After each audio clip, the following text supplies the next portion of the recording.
You need to move. Now. The transit supervisor's voice carried across the platform, designed to be heard by everyone waiting for the morning bus. The old man on the bench didn't look up. His hands, weathered and marked with scars that spoke of decades under harsh suns, remained folded in his lap.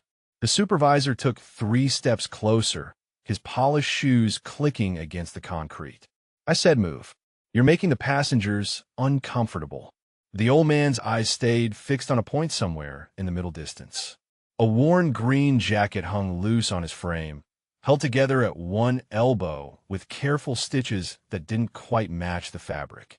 His boots, once military issue, were held together with duct tape and determination. The only thing about him that didn't look broken was the way he sat. Straight, still, like a man who had spent a lifetime being told how to hold himself. Sir, I understand. The old man's voice came quiet, hoarse from disuse. I'll be gone in a few minutes. I'm just waiting for someone. What the supervisor didn't know, what nobody on that platform knew, was that those hands folded so carefully in his lap had once held a bleeding diplomat through 800 meters of hostile territory. That the scars tracing his knuckles weren't from age or hard living.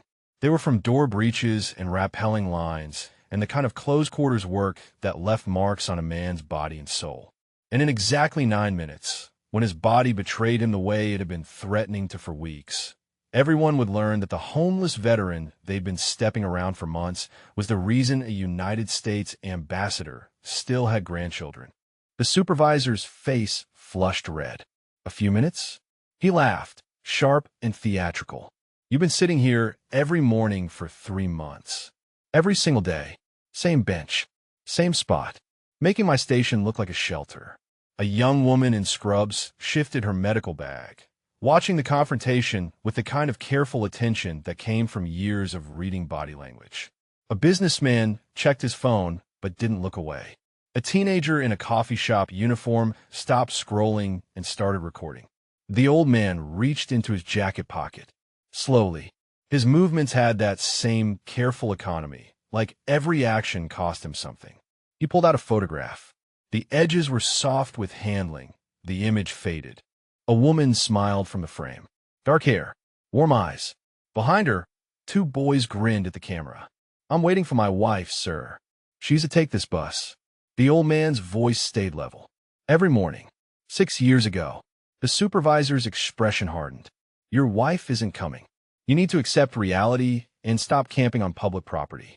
What he couldn't see was the way the old man's hand trembled slightly as he returned the photograph to his pocket. The way his jaw tightened just for a moment before going slack again. The way something in his eyes went far away, to a place where the temperature climbed past 120 degrees and the radio crackled with desperate voices calling for extraction. I know she isn't coming, sir. The old man stood slowly. His knees protested, but he didn't waver. When he reached his full height, something shifted. Just for a second. The supervisor actually took a step back before he caught himself. Then you know you need to leave. The supervisor recovered, voice rising again for the crowd. This is my station. I have rules. No loitering. No camping. No making my passengers feel unsafe. The woman in scrubs stepped forward. He's not making anyone feel unsafe. He's just sitting. The supervisor spun toward her. Ma'am, I appreciate your concern, but I'm responsible for safety and image here. Management has been very clear. He's not hurting anyone. A voice called from the back of the gathering crowd. The supervisor's face went darker. Sir, you have 60 seconds to vacate this bench, or I'm calling the police for trespassing. The old man nodded once. Yes, sir. He gathered his belongings into a worn canvas bag. The movements were precise despite his trembling hands. A blanket folded into exact thirds. A water bottle placed carefully in a side pocket.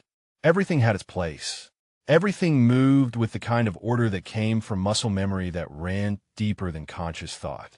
And that's when the teenager in the coffee shop uniform saw it. Just for a moment when the old man reached for his bag, the sleeve rode up past his wrist, past the weathered skin and prominent veins, to where ink marked his forearm in faded but still visible numbers. Coordinates, a date, and something else that looked like initials. The teenager's eyes went wide. Her phone stayed raised, but her hand had started shaking. The woman in scrubs saw it too. Her medical bag hit the ground. Her face had gone pale. She knew those coordinates. She had served in Iraq in 2003. She had treated casualties from operations that officially didn't exist. And she had heard stories about one particular extraction, one particular operator who had carried 4 people through hell while bleeding from 3 separate wounds. An operator with a call sign that became legend in every field hospital from Baghdad to Mosul. "Sir," the woman in scrubs said, her voice tight. "Sir, maybe we should all take a breath here." The supervisor was already pulling his radio. "Transit police to platform 7. I have a vagrant refusing to comply." The old man kept packing. His hands found each item without looking. 34 years of loading rucksacks in the dark. 34 years of being ready to move on command. His breathing had changed, though. Shallow, quick. Sweat beaded on his forehead despite the cool morning air. The woman in scrubs recognized that, too. She had seen it 1,000 times. In emergency rooms and field hospitals and the backs of helicopters racing against time. "Sir," she said again, moving closer. "Sir, are you feeling all right?" "I'm fine, ma'am. Thank you for your kindness." The old man's voice stayed quiet, but something had changed in it. A tightness, a strain. He straightened up with his bag over his shoulder, stood at something close to attention out of pure habit. The supervisor crossed his arms, satisfied with his authority restored. What none of them knew yet was that in 4 minutes, the old man would collapse on that same bench where his wife had died 6 years ago. That the woman in scrubs would be screaming for her medical kit, while the coordinates on his arm told her exactly who she was trying to save. That the supervisor would spend the rest of his life trying to forget the moment he learned he had just assaulted a decorated Green Beret who had once held a United States diplomat's severed femoral artery closed for 17 hours while calling in airstrikes with his other hand. But for now, the old man just nodded one more time. "Yes, sir. I'll go now. I apologize for any inconvenience." He took one step toward the stairs. Then his hand went to his chest, and everything changed.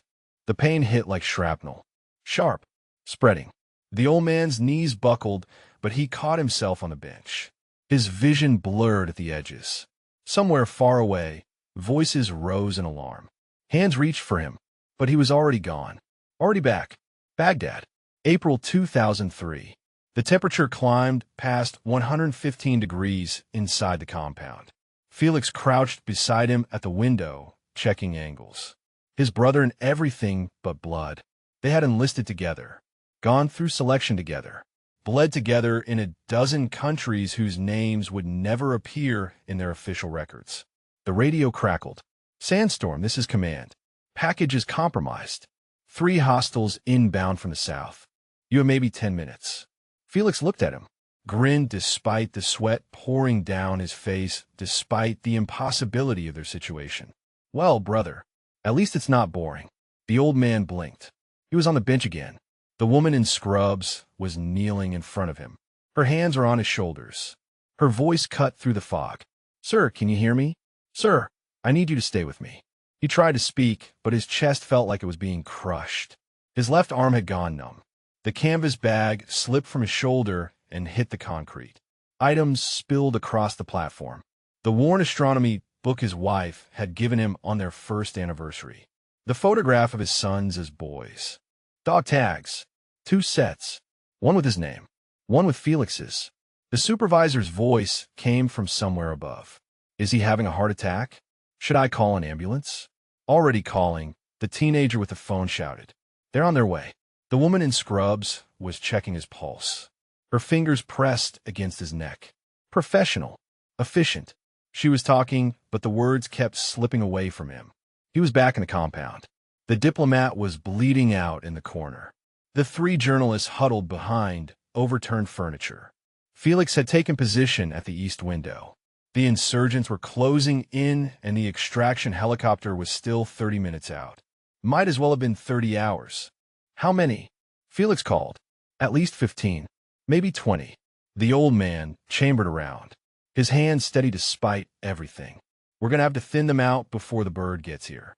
The compound door exploded inward. Felix returned fire. Precise. Controlled. 3 rounds. 2 hostiles down. But more were coming. Always more. Sir, the woman in scrubs was saying. Sir, I need you to focus on my voice. Can you tell me your name? The old man's lips moved. Sandstorm. The word came out barely above a whisper. The woman went absolutely still. Her eyes locked onto his face, then dropped to his arm where his sleeve had written up, where the coordinates were visible. 33.3152 degrees north. 44.3661 degrees east. Baghdad Province. April 14th, 2003. Her hands started shaking. Oh my God. She said it so quiet nobody else heard. Oh my God. What the supervisor demanded. What is it? She ignored him, kept her eyes on the old man. Sir, can you hear me? I was there. I was at the field hospital. I treated casualties from your operation. The old man's eyes focused on her. Really focused for the first time. He saw the recognition in her face. The shock. The reverence. You saved them, she whispered. The diplomat. The journalists. All 4 of them. You held that position for 17 hours. Felix didn't make it. The words came out broken. The old man's chest heaved. He took the RPG that was meant for me. Severed his femoral. I couldn't stop the bleeding. Couldn't save him. Tears were streaming down the woman's face now. But you saved 4 other people. You called in air strikes with one hand while holding pressure with the other. They taught us about that operation in combat medicine training. The businessman had moved closer. Others in the crowd pressed in. The supervisor stood frozen, his radio still in his hand. What's happening? Someone asked. Who is he? The woman looked up at the crowd. Her voice came steady despite her tears. This man is a hero. A Green Beret. He led one of the most famous hostage rescue operations of the Iraq War. The supervisor's face had gone white. I was just. His words died. The old man closed his eyes. He was back at the bus stop 6 years ago. Morning sun warming the bench. His wife beside him with her coffee and her crossword puzzle. She always did the puzzle while waiting for her bus. Always got stuck on the same kinds of clues. He would lean over and whisper the answers, and she would swat his arm and tell him to let her think. That morning she had looked at him. Really looked. With those warm eyes that had seen him through deployments and nightmares and the weight of things he could never speak about. She had taken his hand, squeezed it, told him she loved him, told him to have a good day at the VA appointment he'd been avoiding for months. Then her bus had arrived. She had kissed his cheek, walked toward the steps, turned back to wave, and collapsed. Aneurysm. The doctor had said it later in that quiet voice they used for hopeless things. Massive. Instant. Nothing anyone could have done. He had held her hand in the hospital, watched the machines do the breathing she couldn't do anymore. His sons had flown in. Adrian and Lucas. Both men now. Both strong. They had held him while he shook. Told him it wasn't his fault. Told him they would get through it together. But he couldn't look at them without seeing her. Couldn't sleep in the house they'd shared. Couldn't exist in a world where she wasn't waiting at the bus stop with her crossword and her terrible jokes and her absolute certainty that he was worth loving despite everything he'd done and seen and carried. So he had left, written a note, told them he loved them, told them to live their lives, told them not to look for him. And for 6 years, he had been coming back to this bench, this spot, waiting, watching, trying to feel close to her one more time. The woman in scrubs had her medical bag open. She was pulling out equipment, checking his vitals. The sirens were getting louder. Help was coming. Your sons, the old man whispered. Do you know where they are? She looked at him, confused. My sons, Adrian and Lucas. I left them 6 years ago, after she died. I couldn't. The words wouldn't come. His chest was getting tighter. Tell them I'm sorry. Tell them I should have stayed. Tell them their mother would be so proud of the men they became. You can tell them yourself, the woman said fiercely. You're not dying today. Not on my watch. The paramedics were running across the platform now. Professional. Efficient. The woman in scrubs was already briefing them. Male. Late 70s. Chest pain. Left arm numbness. Possible MI. She rattled off vitals and timeline with the precision of someone who had done this 1,000 times under much worse conditions. The old man felt hands lifting him, felt the gurney beneath him, felt the oxygen mask settle over his face. Through it all, he kept seeing Felix's face, kept hearing his last words. "Not your fault, brother. Never your fault. Get them out. Promise me." He had kept that promise. Had gotten them all out. Everyone except Felix. And then he had failed to keep the promise he made to his wife. To stay. To let their sons help him. To not run from the pain. "Still here, brother," he whispered into the oxygen mask. "Still trying. But I think I'm ready to stop running now." The woman in scrubs was climbing into the ambulance with him. "I'm coming with you. I'm Dr. Helena Vasquez, Army Reserve. I served in Iraq. And I'm not letting you go anywhere alone." Through the fog and the pain and the decades of carrying weight that should have broken him years ago, the old man felt something he hadn't felt in 6 years. Hope. The ambulance doors slammed shut and the world became motion and noise and the steady beep of monitors tracking a heart that had carried too much for too long. Dr. Vasquez kept her hand on his shoulder while the paramedics worked. Her touch was steady, grounding, the kind of presence that came from standing in field hospitals while mortars fell outside. The old man's eyes tracked to the window. Through the small rectangular glass, he could see the platform receding. The supervisor stood frozen among the scattered crowd. The teenager still held her phone up, recording everything, bearing witness. "Sir," one of the paramedics said. "Sir, I need you to stay still. We're getting you to the hospital. You're going to be okay." The old man wanted to believe that, wanted to think that maybe after 6 years of sitting on that bench, after 6 years of talking to a ghost, after 6 years of running from the only people who had ever really loved him, maybe he could be okay. But his chest was still tight. His vision kept blurring. And somewhere in the back of his mind, Felix was still bleeding out on that compound floor while he screamed into the radio for extraction that came too late. Dr. Vasquez leaned closer. Her voice dropped low. "Just for him. I need to know your real name. For the hospital. For your records. For your sons." The old man's lips moved. His voice came out thin, rough. "Raymond. Raymond Coltrane. Call sign Sandstorm. Master Sergeant. United States Army Special Forces. Retired." She nodded once, squeezed his shoulder. "Raymond, I'm going to make sure your boys know where you are. I'm going to make sure they find you." His hand shot up, grabbed her wrist with surprising strength. "No, please. They're better off without me. They've built good lives. I checked. Adrian's a civil engineer. Lucas teaches history at the university. They don't need a broken old man dragging them down." Dr. Vasquez's eyes hardened. "With respect, Master Sergeant, that's not your call to make. You're their father. They've been looking for you. I guarantee it." "How do you know?" "Because I'm a mother." Her voice cracked slightly. "And if my son disappeared, I would never stop looking. Never. No matter what note he left. No matter what he thought was best. I would search until I found him or until I stopped breathing." The monitor's beeping accelerated. The paramedic frowned at the screen, adjusting something on the 4 line. "Doctor," his pressure's dropping, heart rate climbing. Dr. Vasquez moved back to give him space. But her hand stayed on Raymond's shoulder. That constant presence. That anchor to the present when the past kept pulling him under. The ambulance hit a pothole and Raymond's canvas bag slid across the floor. The astronomy book tumbled out. Pages fluttered open to a section on Orion. His wife's handwriting filled the margins. Notes about mythology. Connections between stars and stories. She had always loved the way ancient people looked at chaos and found patterns. Found meaning. Dr. Vasquez picked up the book carefully, returned it to the bag. Then she noticed the dog tags. 2 sets tangled together. She lifted them gently. "Read the names. Raymond Coltrane. Felix Torres." "Felix was your brother?" she asked quietly. "My best friend." Raymond's eyes stayed on the ceiling of the ambulance. "We enlisted the same day. Went through selection together. Served together for 12 years. He died because I missed a shot." Dr. Vasquez shook her head. "He died because an RPG came through a window in an active combat zone. That's not the same thing as you missing.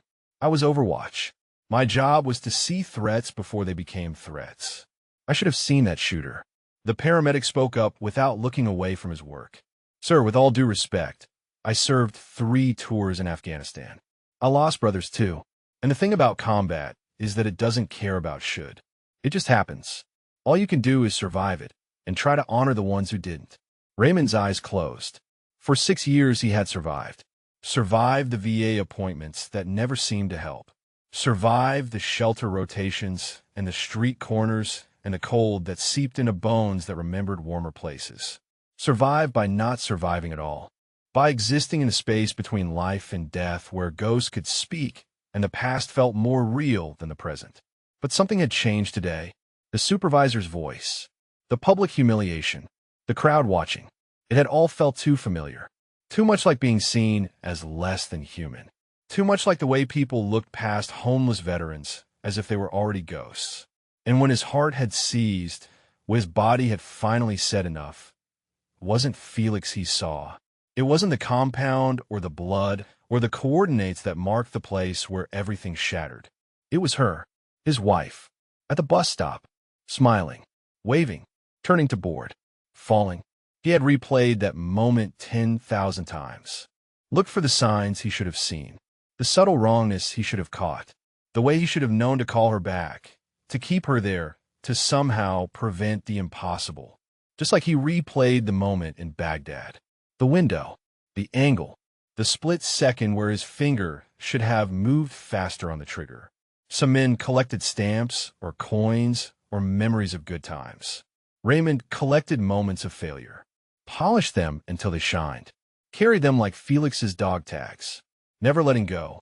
The ambulance slowed, turned. The hospital was close now. Dr. Vasquez checked her phone, made a decision. Raymond, I'm going to do something, and you can be angry about it if you want. But I'm going to find your sons. I'm going to tell them where you are. And they're going to come. Don't. Please. His voice broke. They shouldn't have to see me like this. Like what? Sick? Human? Needing help? She leaned closer. Her voice was gentle but firm. Master Sergeant, you spent your life saving people. You carried a diplomat through a kill zone.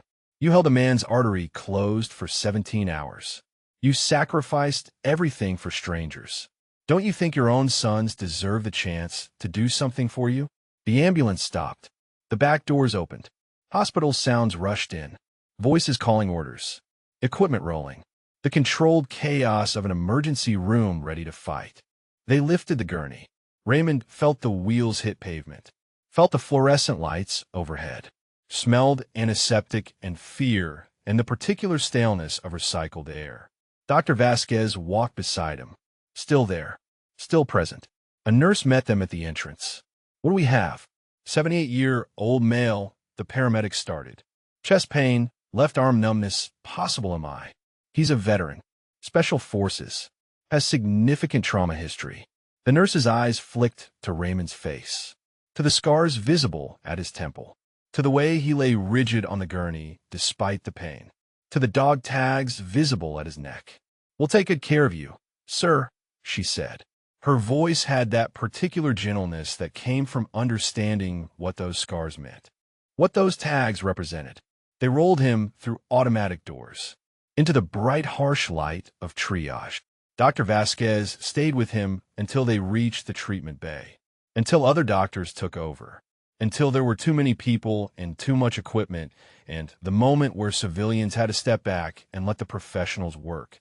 But before she left, she leaned down one more time. Close enough that only he could hear. Felix would want you to fight, Raymond. Your wife would want you to fight. And your sons need you to fight. So don't you dare give up now. Don't you dare. Then she was gone, swept away by the tide of activity. And Raymond was alone with strangers in white coats, asking questions he didn't want to answer about a life he didn't want to examine.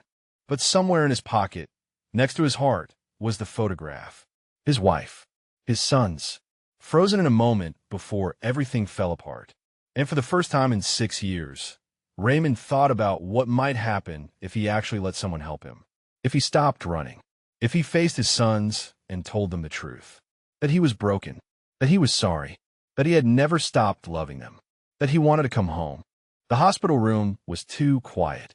Raymond stared at the acoustic ceiling tiles and counted the small perforations. Anything to keep his mind occupied. Anything to stop the flood of memories that came when he let his guard down.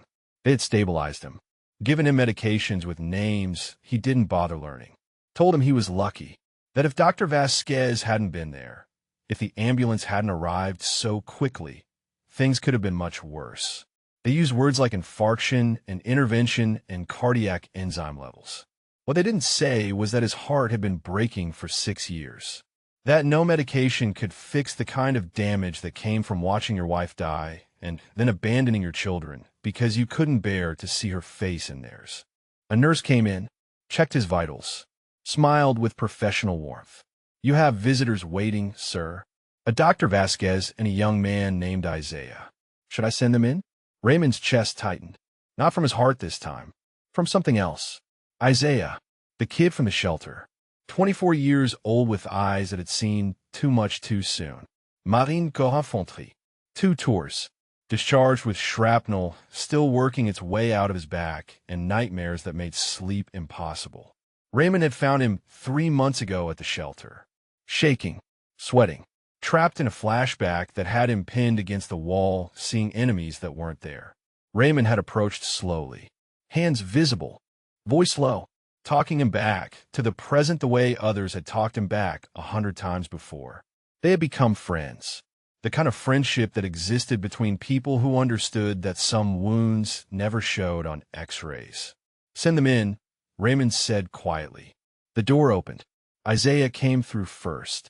His face showed relief and worry in equal measure. His jacket was torn at the shoulder. His knuckles were scraped. "What happened to you?" Raymond asked. "Got in the supervisor's face after you left." Isaiah's voice carried an edge. "Told him exactly what I thought of people who treat veterans like garbage. He tried to grab me. I didn't let him." Dr. Vasquez followed him in. Her scrubs were rumpled. Her eyes were tired but determined. She carried Raymond's canvas bag, set it gently on the chair beside the bed. "Your belongings," she said. "Everything made it. The book, the photograph, the tags." Raymond's hand moved to his chest, found the bare skin where the tags should have hung. They had removed them for the tests, for the procedures. He felt naked without their weight. Dr. Vasquez saw his hand, understood. She reached into her pocket, pulled out both sets of tags, placed them carefully in his palm. Felix's tags were still tangled with his own, still together the way they had been for 20 years. Isaiah pulled a chair close to the bed, sat down hard. "Man, you scare the hell out of me. That video's going viral. Half the city's seen it by now. The homeless vet collapsing at the bus stop. The supervisor looking like an idiot. You being loaded into the ambulance." Raymond closed his eyes. "Great. Just what I need. Attention." "It's not just attention," Dr. Vasquez said. She pulled out her phone, showed him the screen. The video had been shared thousands of times.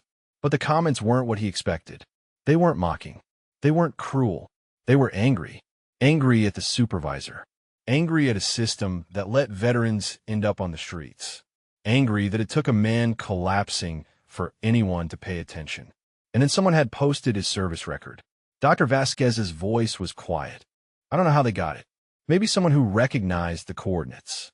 Maybe someone who knew. But it's out there now, Raymond. The whole thing. Your awards. Your operations. Your call sign." Isaiah leaned forward. "Sandstorm. That was you. I heard stories about that Baghdad extraction. They taught us about it in infantry training. I just never connected it to the guy I knew from the shelter." Raymond's throat tightened. "That was a long time ago. Different person. Different life." "No," Isaiah said firmly. "Same person. Same warrior. Just carrying different wounds now." The room went silent except for the monitors. Their steady beeping marked time passing. Moments accumulating. The distance growing between who Raymond had been and who he had become. Dr. Vasquez sat in the other chair. "Raymond, I need to tell you something. I found your sons." Raymond's eyes snapped open. "No, you didn't. You couldn't. I'm a trauma surgeon. I know how to find people in emergencies. Adrian and Lucas Coltrane. Both living in the city. Both exactly where you said they'd be." She paused, and both listed with every missing persons database in the state. They've been looking for you, Raymond, for 6 years. They never stopped. The words hit harder than any physical pain. Raymond's vision blurred.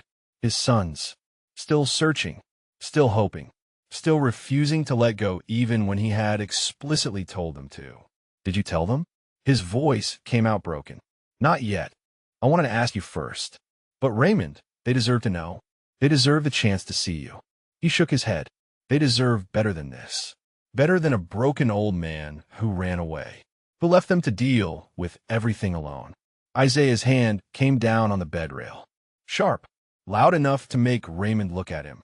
Listen to me. I lost my dad when I was 16. Heart attack. Never got to say goodbye.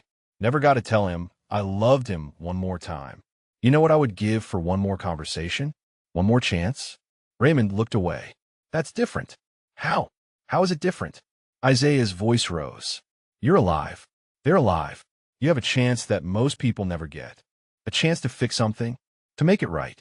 And you're going to throw it away because you think you're not good enough? Because you think they're better off without you? Dr. Vasquez spoke quietly. Raymond, I treated the journalist you saved in Baghdad. Sarah Mitchell. She was 26 years old, had a head wound and 2 broken ribs. She wasn't supposed to make it, but she did. And you know what she did after she recovered? Raymond didn't answer. She went home, got married, had 3 children, became an investigative reporter who exposed corruption in military contracting, changed policies that saved lives, all because you carried her through a kill zone while bleeding from your own wounds. She paused. Your wife will be proud of that. Don't you think she'd be proud if you gave your own sons the same chance? The chance to help you heal? The monitors beeped faster. Raymond's breathing had gone shallow. His hands gripped the dog tags so hard the metal cut into his palm. They won't want to see me. Not like this. They've been searching for 6 years, Dr. Vasquez said gently. I think that tells you everything you need to know about whether they want to see you. Isaiah pulled out his own phone, showed Raymond the screen. It was a missing person flyer. Have you seen this man? Raymond Coltrane. Last seen 6 years ago. Contact Adrian or Lucas Coltrane. Please. Any information. We just want to know he's safe. The photo on the flyer was from before. Before the heart attack. Before she died. Before the world collapsed. Raymond in that picture had gray at his temples, but his eyes were clear. His shoulders were straight. He was standing in his backyard with a grill spatula in one hand and a beer in the other. His wife's arm was around his waist. His sons were laughing at something off camera. He looked happy. He looked whole. That's not me anymore, Raymond whispered. Then show them who you are now, Dr. Vasquez said. Show them the man who survived, who kept breathing even when it hurt, who sat at that bus stop every morning for 6 years because he couldn't let go of love. That's still you, Raymond. That's still their father. The door opened. A different nurse entered. Apologetic. Sorry to interrupt. Sir, there are 2 men in the waiting room. They say they're your sons. They saw the video online. They're asking to see you. Raymond's heart, the one that had nearly given out on the platform, the one held together by medication and will and decades of refusing to quit, stopped completely for one impossible moment. Then it started again. Faster.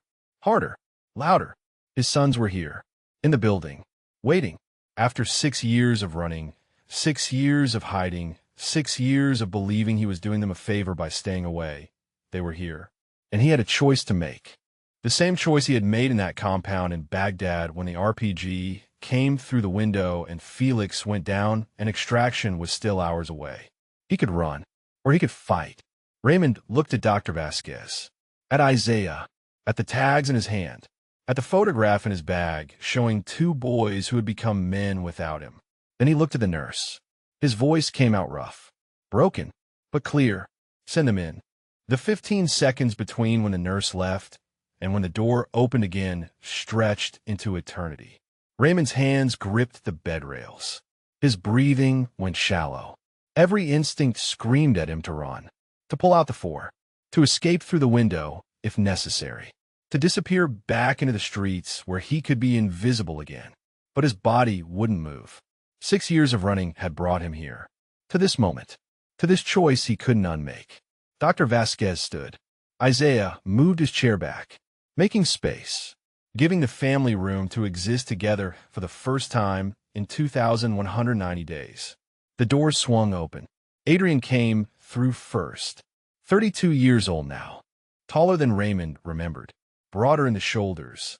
His hair was cut short. Professional. He wore a button-down shirt and slacks like he had come straight from work. His eyes swept the room. Found Raymond. And stopped. Lucas followed. 30 years old. Leaner than his brother.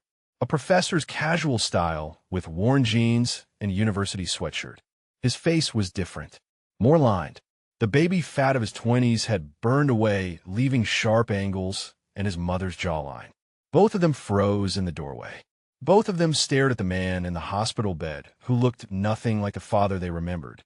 Raymond's hair had gone completely white. His face was weathered and scarred. His frame had thinned until the hospital gown hung loose. The proud warrior they had known was gone, replaced by someone who looked broken. For 3 seconds, nobody moved. Nobody breathed. Then Adrian's face crumpled. His hand went to his mouth. A sound came out that Raymond had never heard from his eldest son. Asobi. Raw. Uncontrolled. Dad. The word came out choked. Oh God. Dad. Lucas moved first.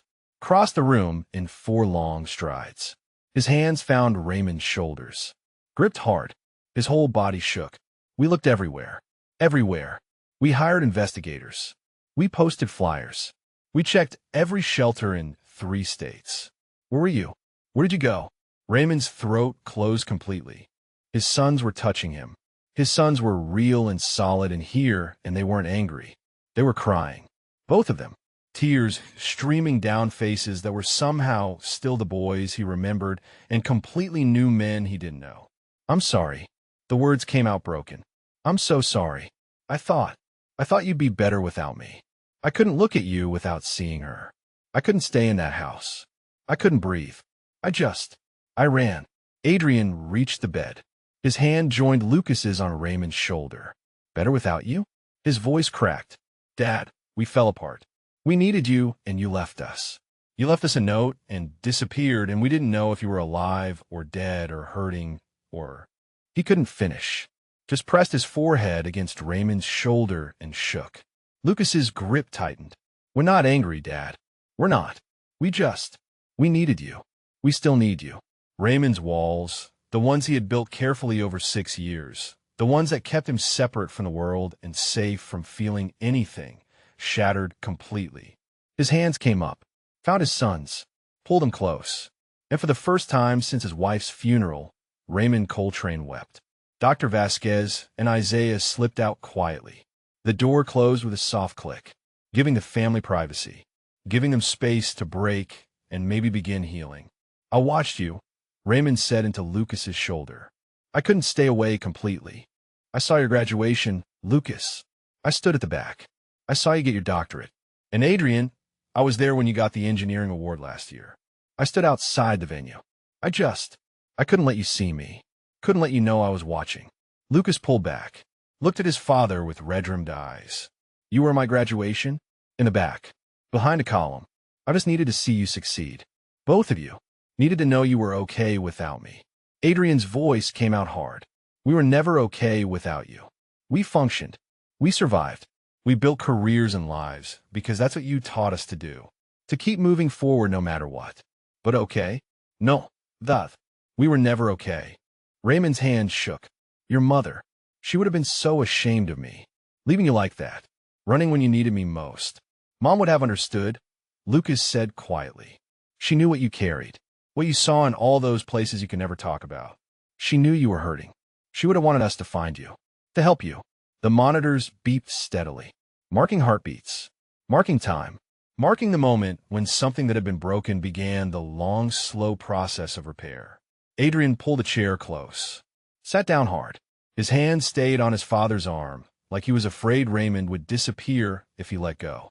We have so many questions. Where have you been living? How have you been surviving? Are you safe? Shelters mostly. The streets when there wasn't room. Raymond's voice was hollow. I had my military pension, but I gave most of it away. To other vets who needed it more. To programs. To anything that wasn't spending it on myself because I didn't feel like I deserved it. Lucas's jaw clenched. Dad, you're a decorated Green Beret. You save lives. You serve your country. How could you think you didn't deserve to survive? Because Felix didn't. Raymond looked at his sons. Really looked at them. Because your mother didn't. Because I kept breathing and they stopped and I couldn't figure out why. Couldn't figure out what made me special enough to keep going when better people were gone. The room went quiet. Adrian and Lucas exchanged a look. Some silent communication that came from being brothers who had supported each other through their father's disappearance. Then Adrian spoke. His voice was steady despite his tears. Dad, Dr. Vasquez told us about the Baghdad operation. About what you did. We never knew the details. You never talked about it. It was classified, Raymond said automatically. Still is most of it. She said you held a man's artery closed for 17 hours. Lucas leaned forward. While calling in airstrikes, while coordinating extraction, while keeping 3 other people alive. That's not someone who doesn't deserve to survive. That's a hero. Raymond shook his head. Heroes don't leave their children. Heroes are human, Adrian said firmly. They hurt. They break. They make mistakes. And sometimes they need help. His voice softened. We wanted to help you, Dad. We needed to help you. You took that away from us when you left. The words hit harder than any judgment, harder than any anger. Raymond had spent 6 years believing he was protecting his sons by staying away. But he had been protecting himself from their pain, from their need, from the possibility that he might fail them the way he felt he had failed Felix and his wife. I don't know how to come back from this, Raymond whispered. Don't know how to be your father again. Don't know how to be anything other than what I am now. Lucas's hand found his. Squeezed. Then we figure out together. We don't need you to be perfect. We don't need you to be the man you were before Mom died. We just need you to be here. To try. To let us in. The door opened softly. A doctor entered. Young. Professional. Apologetic for interrupting. She held a tablet with test results. I'm sorry to intrude. I know this is a difficult time, but I need to discuss Mr. Coltrane's treatment plan and next steps. Adrian stood. Straightened his shoulders. I'm his son. Adrian Coltrane. Lucas and I are his next of kin and medical decision-makers.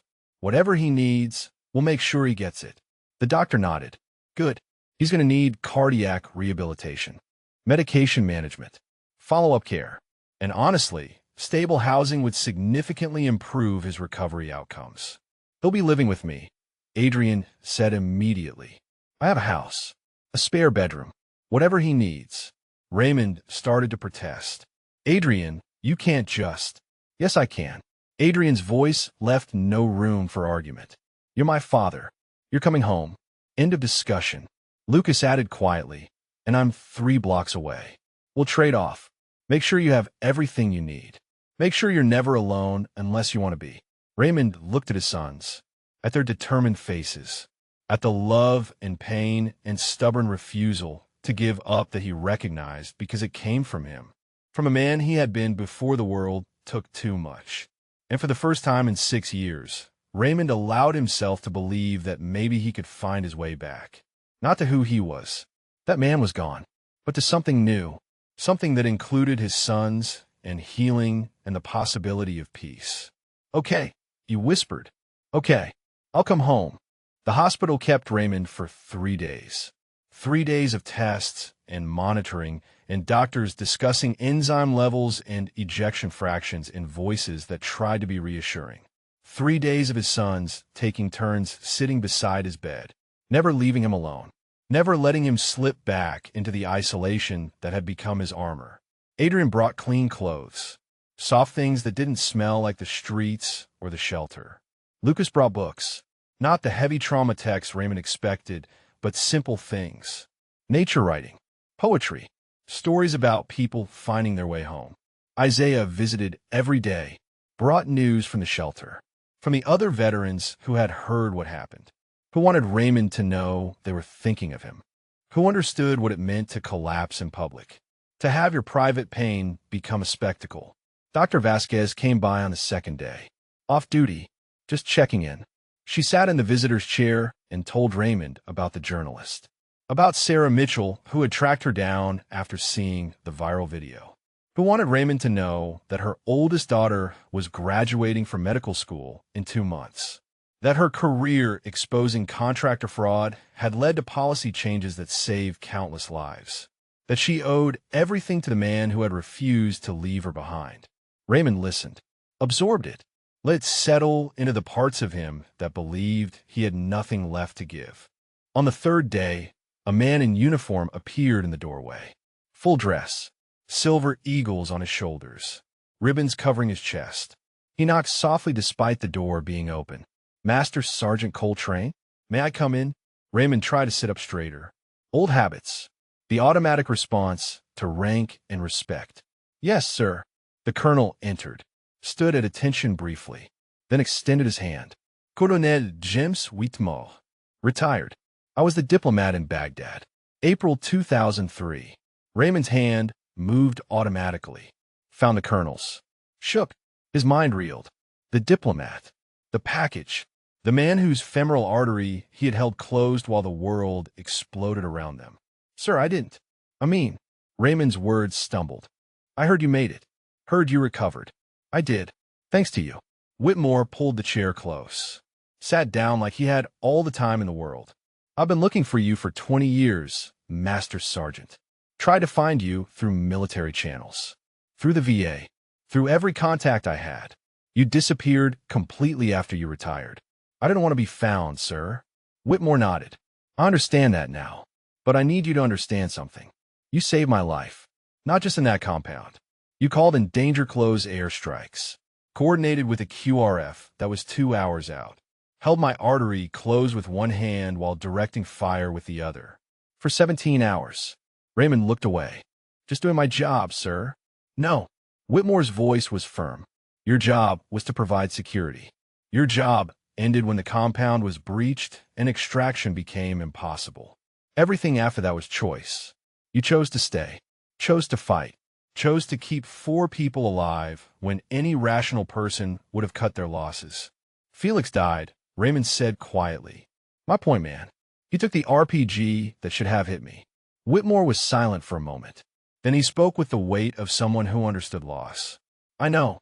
I've read the after-action reports. Classified and otherwise. Felix Torres was a hero. And his death wasn't your fault. I was Overwatch. Should have seen the shooter. There were 43 enemy combatants in that operation, Master Sergeant. You neutralized 31 of them personally. You can't see everything. Can't prevent everything. Sometimes good men die, and there's nothing you could have done differently." Raymond's hands gripped the bed rails. The same argument. The same words. Dr. Vasquez. Isaiah. His sons. Now Whitmore. All of them trying to convince him of something he couldn't accept. Whitmore leaned forward.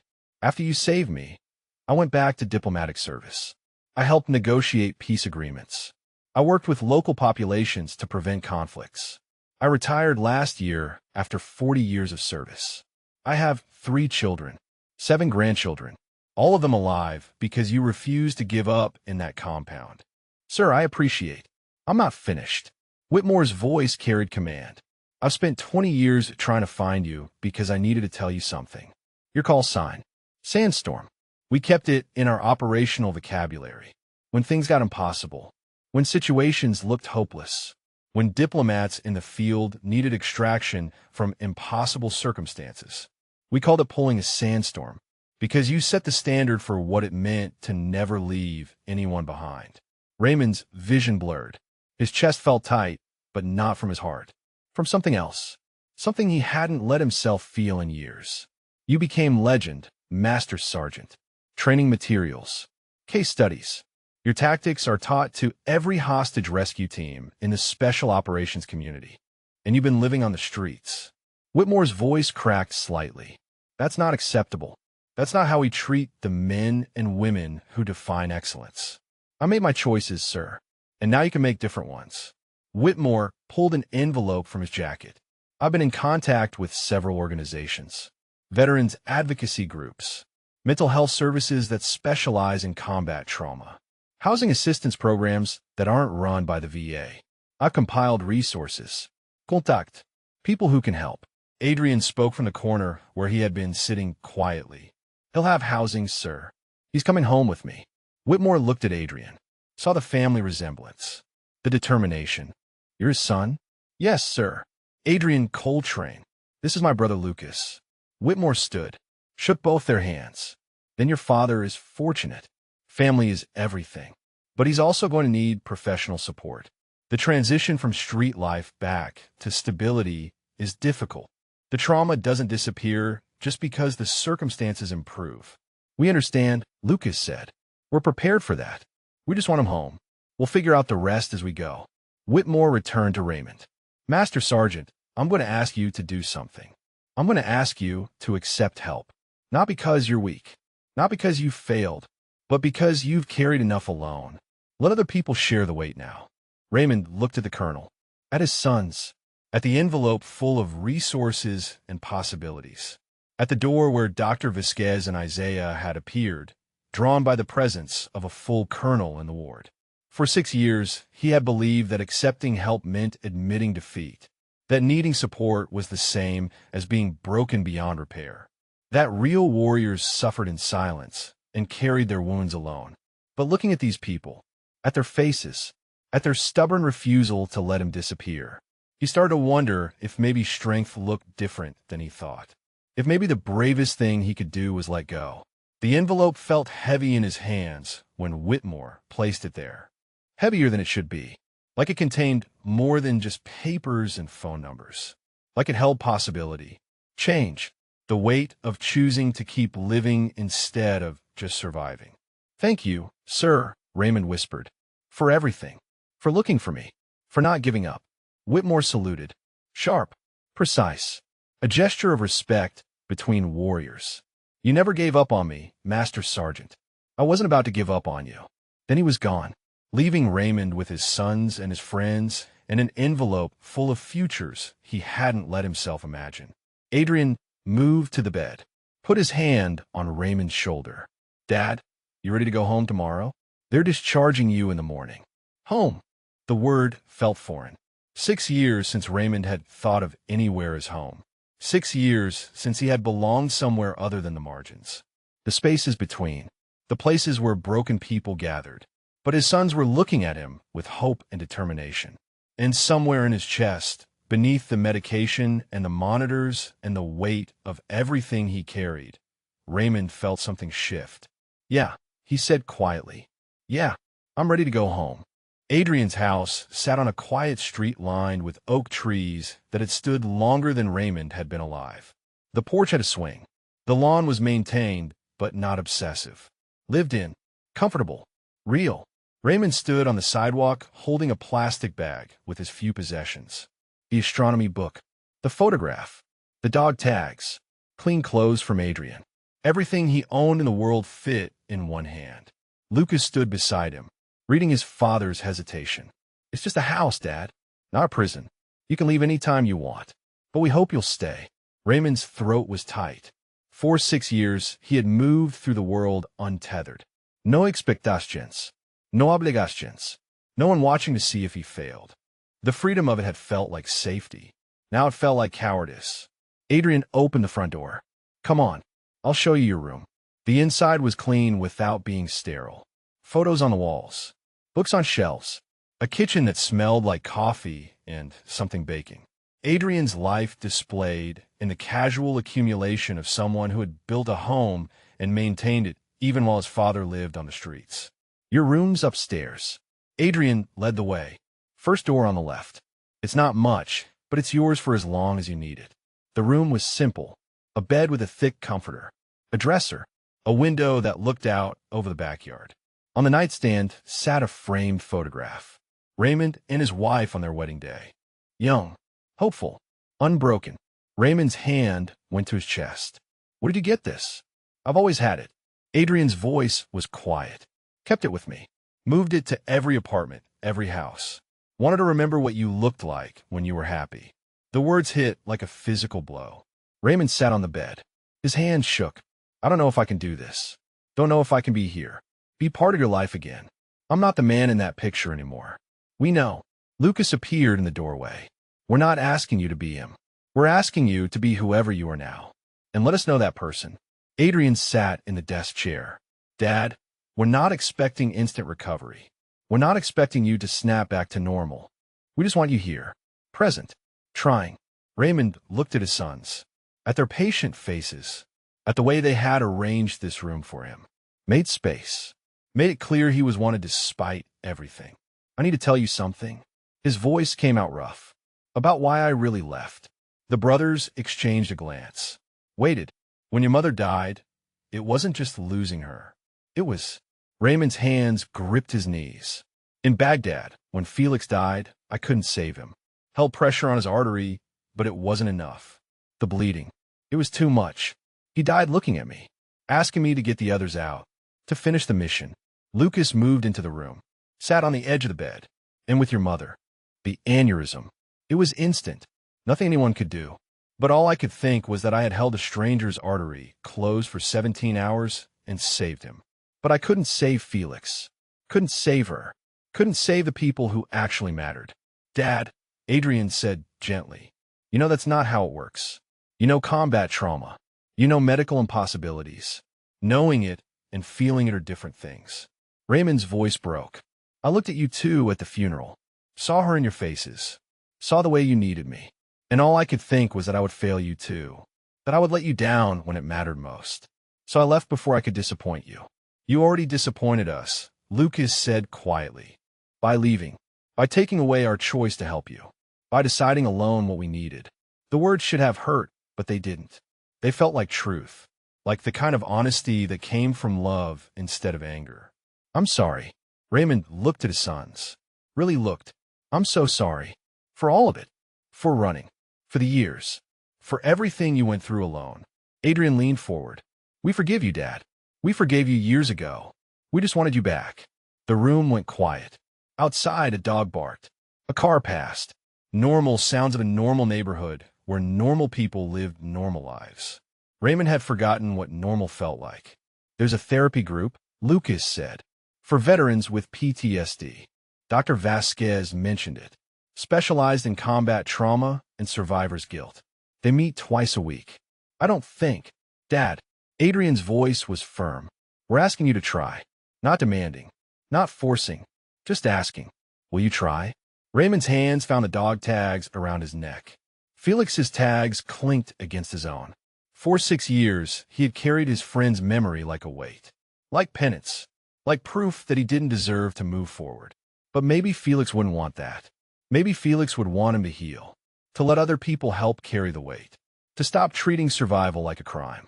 I'll try, Raymond whispered. Can't promise more than that. That's enough, Lucas said. Trying is enough. Adrian stood.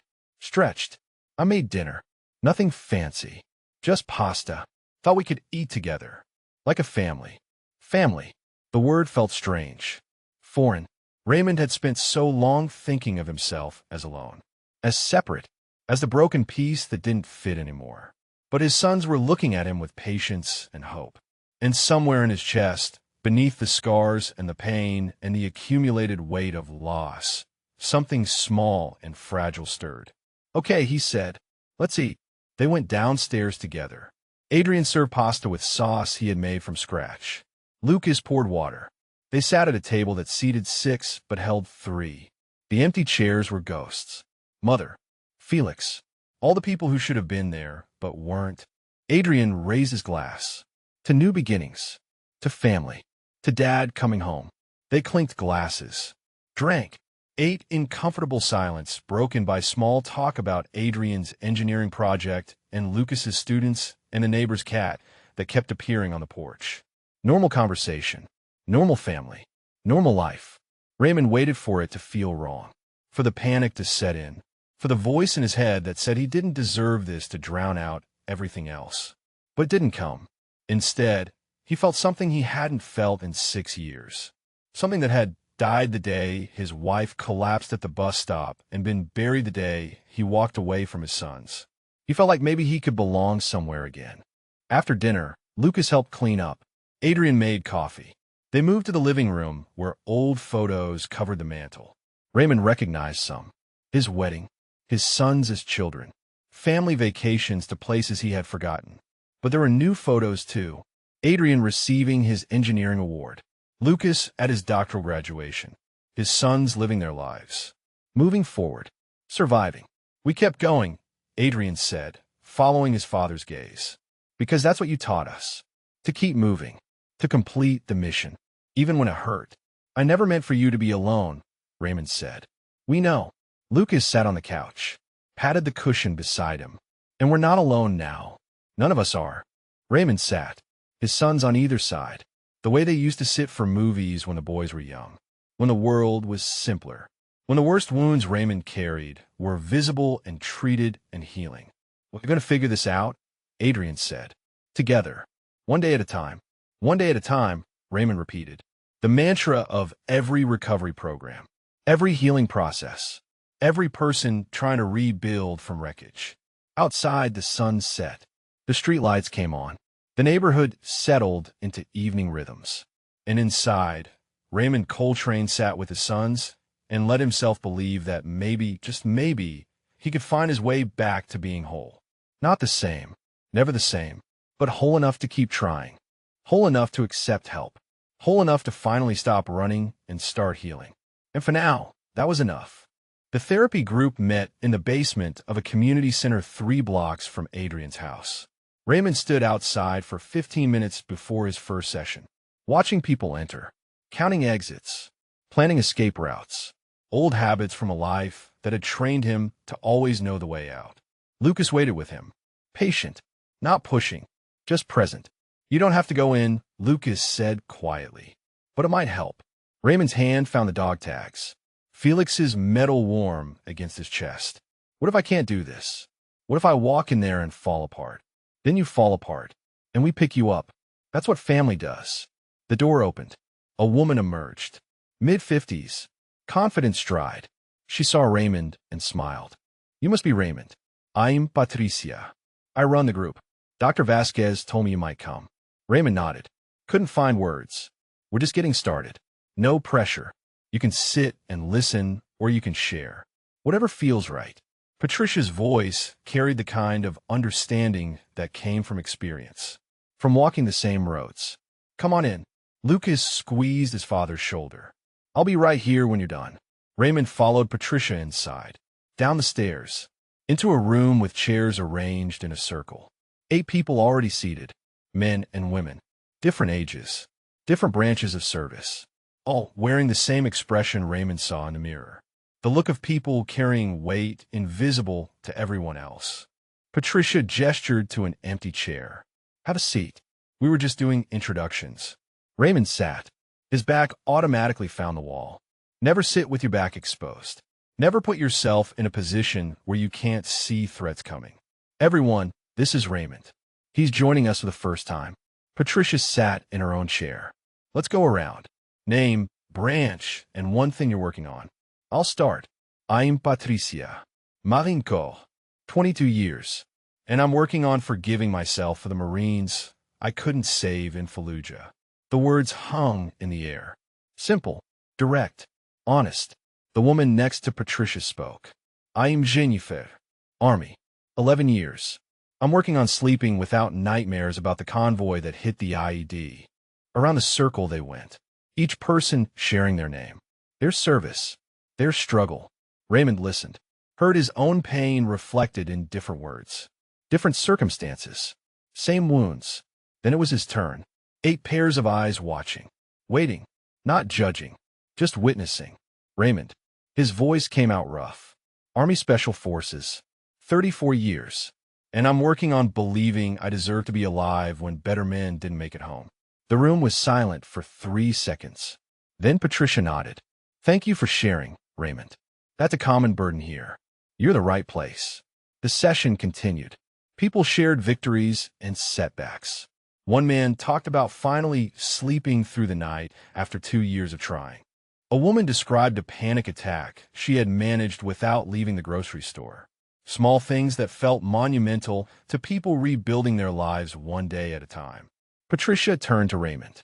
Do you want to share anything about what brought you here? Raymond's hands gripped his knees. Considered staying silent. Considered walking out. But something about these people, about their honesty, about their refusal to hide their broken pieces, made him want to try. I was homeless for 6 years. Lived on the streets because I couldn't face my family after my wife died. Thought I was protecting them by staying away. Thought they'd be better off without me. His voice cracked. I was wrong. A man across the circle spoke. I did the same thing. Left my kids. Disappeared for 3 years. Took my daughter tracking me down and dragging me to rehab before I realized running wasn't protecting anyone. It was just cowardice wearing a disguise. Raymond looked at him. Saw understanding. Saw someone who had walked the same road and found a way back. How did you forgive yourself? Raymond asked. The man shrugged.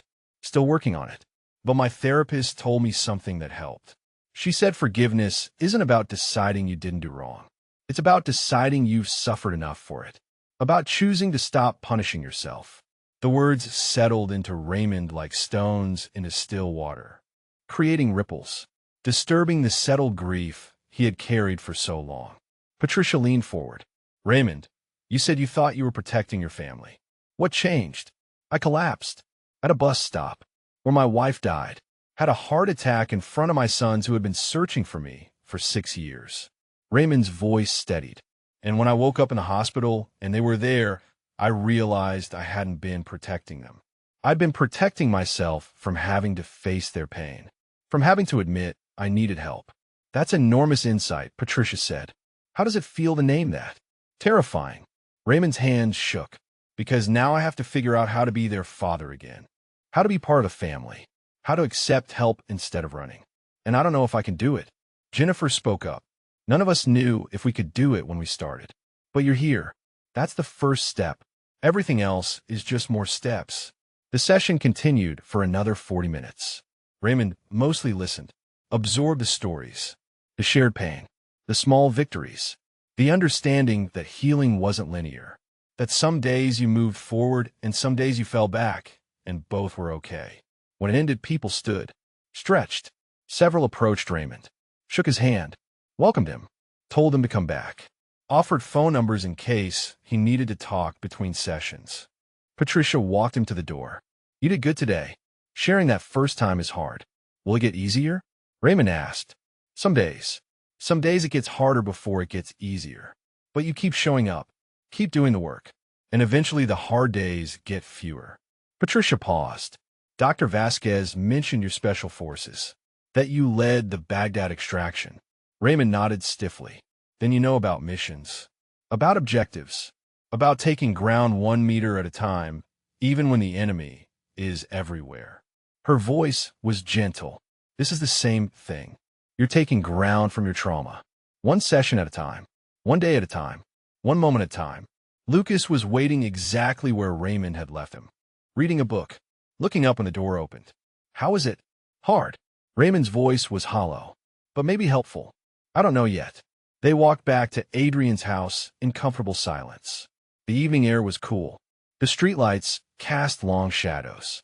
Normal people returning from normal activities. Raymond didn't feel normal. Didn't know if he ever would. But he had sat in a room full of broken people and told the truth about his brokenness. And the world hadn't ended. The ceiling hadn't collapsed. The other people hadn't rejected him. They had understood. And somehow that understanding felt like the first step towards something that might eventually become healing. At the house, Adrian was cooking again. The kitchen smelled like garlic and rosemary.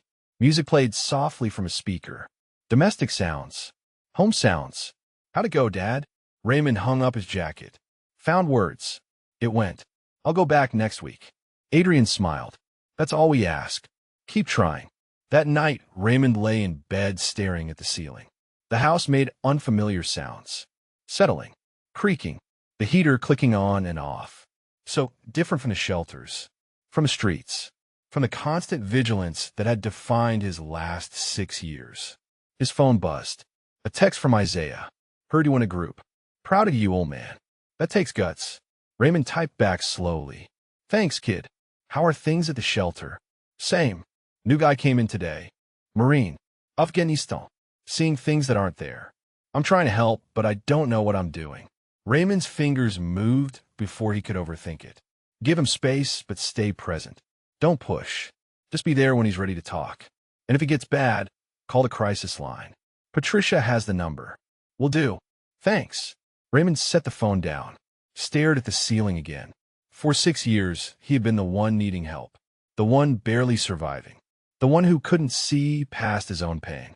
But tonight he had given advice, had helped, had remembered that even broken people could still be useful. Maybe that's what healing looked like. Not becoming unbroken, but learning to function despite the breaks. Learning to help others, even while helping yourself. Outside, an owl called. Once, twice. The night settling into its rhythms. And inside, Raymond Coltrane closed his eyes and slept. Not well, not dreamlessly, but sleep nonetheless. Another step, another meter of ground taken. The mission continuing. 2 weeks after Raymond moved into Adrian's house, the letter arrived. Official letterhead. Transit Authority logo. Addressed to Raymond Coltrane, care of Adrian's address.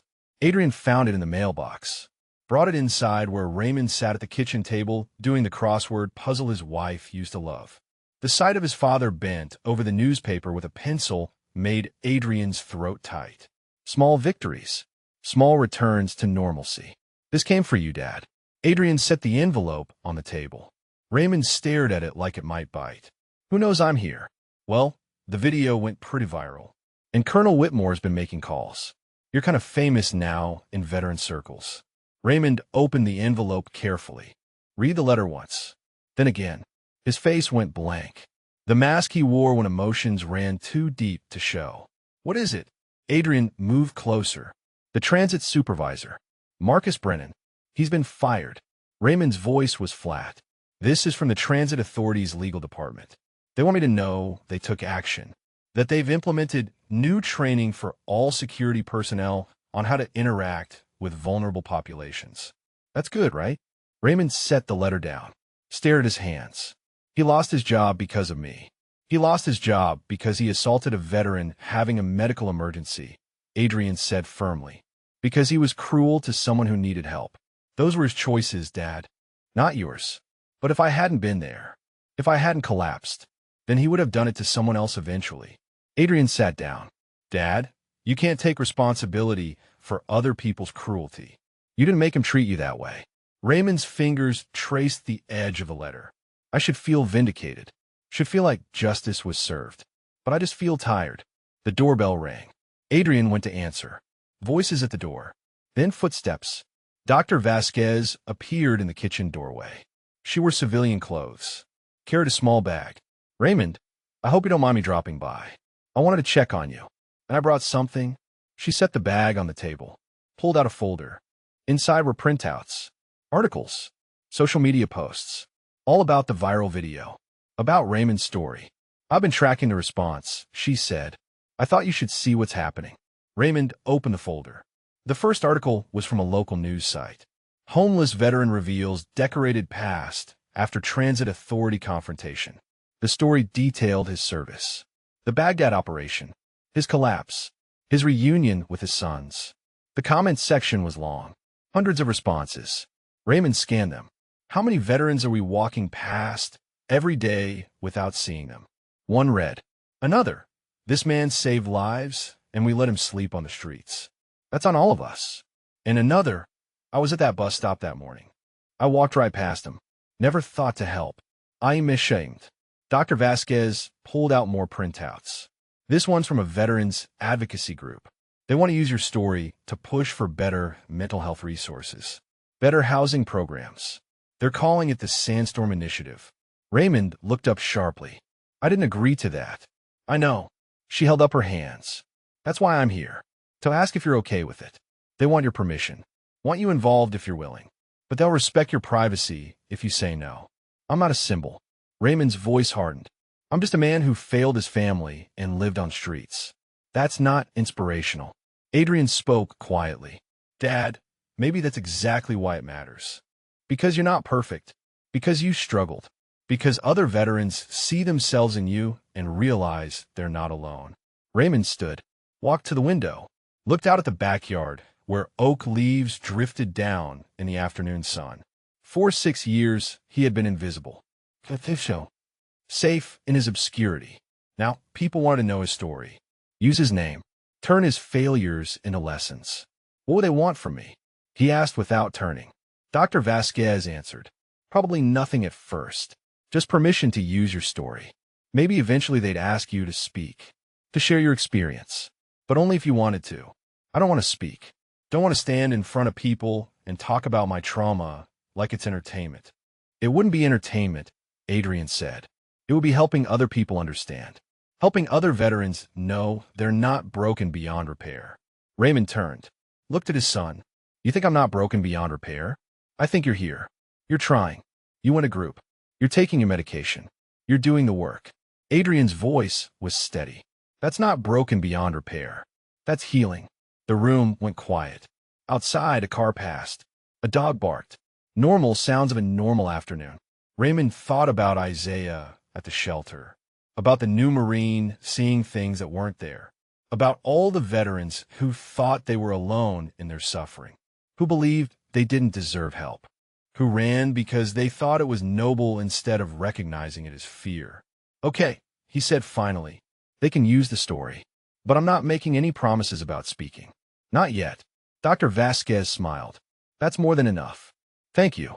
She pulled out one more thing. A phone. Simple. No frills. It's a gift. From Colonel Whitmore. He's loaded it with contacts, support lines, crisis numbers, and his personal cell in case you ever need to talk. Raymond took the phone, felt its weight. Another connection. Another thread tying him back to the world. There's something else, Dr. Vasquez said. The journalist. Sarah Mitchell. The one for Baghdad. She wants to meet you. No pressure. No interview unless you want. She just wants to thank you in person. When? Raymond asked. Whenever you're ready. She lives 2 hours away, but she said she'd drive here anytime. Raymond looked at Adrian, at Dr. Vasquez, at these people who had refused to let him disappear, who kept pulling him back into life even when he resisted. Tell her next week. Tuesday. Hear if that's okay with Adrian. Of course it's okay, Adrian said. This is your home, Dad. You can have whoever you want here. The words hit Raymond in the chest. Your home. Not Adrian's house, where Raymond was staying. Home. A place where he belonged. Dr. Vasquez gathered her things. I should go. Let you process all this. But Raymond, I'm proud of you. You come so far in 2 weeks. Doesn't feel far, Raymond said. That's because you're living it one day at a time. But from the outside, it's remarkable. She paused at the door. Oh, and one more thing. The video? It's inspired 3 other veterans to come forward, to reach out for help, to reconnect with their families. Your story is already making a difference. Then she was gone, leaving Raymond standing in the kitchen with a phone full of connections and a folder full of proof that his pain had meaning beyond his own suffering. Adrian started making dinner. Raymond sat back down at his crossword, but the words blurred. His mind was elsewhere, on Sarah Mitchell, who wanted to thank him, on the Sandstorm Initiative that wanted to use his name, on 3 veterans who had come forward because they saw his story and recognized themselves. For 6 years, he had believed his life had ended when his wife died, that he had nothing left to give, that his best days were behind him and all that remained was waiting to die. But maybe he had been wrong. Maybe there's still purpose, still meaning, still ways to honor Felix and his wife by helping the living instead of just mourning the dead. Dad? Adrian's voice cut through his thoughts. You okay? Raymond looked up, saw his son watching him with concern and love and patience. Yeah, he said. I think maybe I am. And for the first time in 6 years, when Raymond said those words, he almost believed them. The crossword puzzle sat unfinished on the table. For letters. Clue. Coming back from the edge. Raymond picked up his pencil, wrote the answer in careful block letters. Hope. Tuesday arrived with autumn rain. Raymond watched water streak down the kitchen window while Adrian made coffee. His hands were steady on the mug, but his insides churned. Sarah Mitchell would arrive in an hour. The woman he had carried through a kill zone 22 years ago. The woman whose blood had soaked into his uniform while he held pressure and called for extraction that seemed like it would never come. You don't have to do this, Adrian said for the 3rd time. You can cancel. No. Raymond's voice was firm. She drove 2 hours. I owe her this. You don't owe anyone anything, Dad. Raymond looked at his son. Maybe that's the problem. Maybe I've spent 6 years believing I don't owe the living anything because I owed the dead everything. Felix, your mother, all the others. But Sarah lived because I carried her. That means something. The doorbell rang at exactly 10 o'clock. Lucas had arrived early, wanting to be there for support. He answered the door while Raymond stood in the living room, suddenly unsure where to put his hands. The woman who entered was 50-something. Professional clothes. Confidence stride. But when her eyes found Raymond, her composure cracked. Her hand went to her mouth. Tears welled immediately. Master Sergeant Coltrane.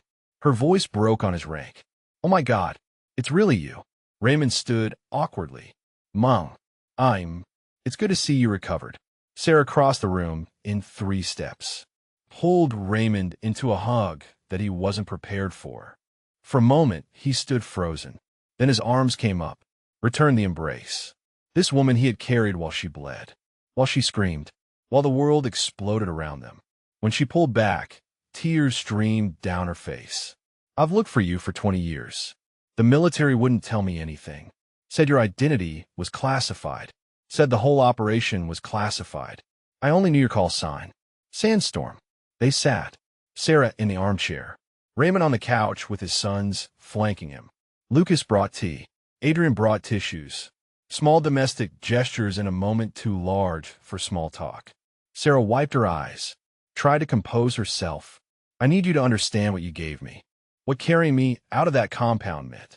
Ma'am, I was just doing my job. No. Her voice was fierce. Your job was to provide security for the diplomat. The 3 of us, the journalists, we were just in the wrong place at the wrong time. You could have left us. Should have left us. The extraction was for the diplomat only. Raymond's jaw tightened. We don't leave people behind. But you did more than not leave us. You held my head wound, closed with your bare hand. Called in air strikes with the other. You carried me through 800 meters of hostile territory while taking fire from 3 directions. Sarah's voice shook. The medic at the field hospital told me I should have died. That the only reason I didn't was because someone with expert medical training kept me alive long enough to reach help. I had field medicine training. Every operator did. She shook her head. It was more than that. You talked to me the whole time. Told me about your wife. About your 2 boys. About the life you were going to live when you got home. You kept me conscious. Kept me fighting. Gave me something to hold on to when all I wanted to do was let go. Raymond's hands gripped his knees. He didn't remember talking. Didn't remember anything except the weight of her in his arms and the coordinates he kept repeating into the radio and Felix's blood mixing with hers on his uniform. I went home, Sarah continued. Recovered. Met my husband in the hospital, actually. He was my physical therapist. We got married 2 years later. Had 3 daughters. She pulled out her phone. Showed Raymond photos. This is Emma. She's graduating medical school in 2 months. This is Claire. She's a teacher. And this is Sophia. She's studying journalism like her mom. 3 daughters. 3 lives. All because Raymond had refused to leave a stranger behind. Emma wants to specialize in trauma surgery. Sarah's smile was watery. She says it's because of the story I told her. About the soldier who saved my life. Who refused to quit even when quitting made sense. Adrian spoke quietly. Dad doesn't quit, even when he should. Raymond looked at his son sharply. Adrian's face showed understanding, not judgment. Sarah leaned forward. After I recovered, I went back to journalism. Spent 20 years investigating military contractor fraud. Corruption. The systems that fail our service members. Her voice steadied. I exposed 3 major procurement scandals. Helped change policies that were getting soldiers killed. Got congressional hearings. Got people fired. Got reforms implemented. Because of you, Raymond said slowly. Because you survived. Because you carried me. Sarah's eyes locked on his. Every life I saved through my reporting, that's your legacy too. Every policy that changed, every corrupt contract that got canceled, every soldier who came home because of better equipment, that's because you didn't leave me to die in that compound. The room went silent. Rain drummed against the windows. The weight of her words settled over everything. I saw the video, Sarah said, of you at the bus stop, collapsing, and I was so angry. Her voice rose. Angry that the man who saved my life had been living on the streets. That the system failed you the way it fails so many. That nobody knew who you were or what you'd done. It wasn't anyone's fault, Raymond started. It's everyone's fault. Sarah's fist hit her knee. We let veterans fall through cracks. We thank them for their service, and then we look away when they struggle. We treat PTSD and survivors' guilt and trauma like personal failures instead of wounds that deserve treatment. She took a breath, composed herself. I'm sorry. I didn't come here to lecture. I came to say thank you, and to tell you that your life has mattered. Still matters. Will always matter to me and my family. Raymond's throat was too tight to speak. He nodded. Sarah pulled an envelope from her purse. My daughters wanted to write you letters, to tell you what having a mother meant to them, what having her in their lives gave them. She set the envelope on the coffee table. You don't have to read them now, but whenever you're ready, they're here. Lucas picked up the envelope, set it carefully beside his father. Sarah stood. I should go. Let you process. But Raymond, if you ever need anything, my number's in that envelope. If you want to meet my family, they would be honored. If you just want to talk, I'm here. She moved to the door. Turn back. One more thing. In that compound, when things were at their worst, you told me something. You said that surviving wasn't about being strong enough. It was about being stubborn enough to see one more sunrise. I said that. Raymond's voice was rough. You did. And I've carried those words for 22 years. Used them when cancer tried to take my husband. When my middle daughter struggled with depression. When the work got hard and the corruption seemed endless. She smiled through her tears. Be stubborn, Raymond. See one more sunrise. And then another. And another. That's all any of us can do. Then she was gone, leaving Raymond sitting between his sons with an envelope full of gratitude from strangers who weren't strangers at all. Adrian's hand found Raymond's shoulder. You okay, Dad? Raymond shook his head, then nodded, then shrugged. I don't know. I spent 6 years believing I had nothing left to give, that my best days were behind me, that Felix and your mother got the better version of me, and all that was left was wreckage. And now? Lucas asked gently. Now I'm sitting here learning that carrying one woman out of a war zone changed policies that saved countless lives. That my refusal to quit gave her daughters a mother, gave the world a journalist who fought corruption. Raymond's voice cracked. How do I reconcile that with the man who abandoned his own sons? You were wounded, Dad. Adrian's voice was firm. Trauma is a wound. It doesn't make you weak. It doesn't erase the good you did. It just means you needed help that you didn't get. Raymond picked up the envelope, felt its weight. Inside were words from 3 young women who existed because he had been stubborn, because he had refused to leave someone behind, even when leaving made tactical sense. Maybe that's what healing looked like.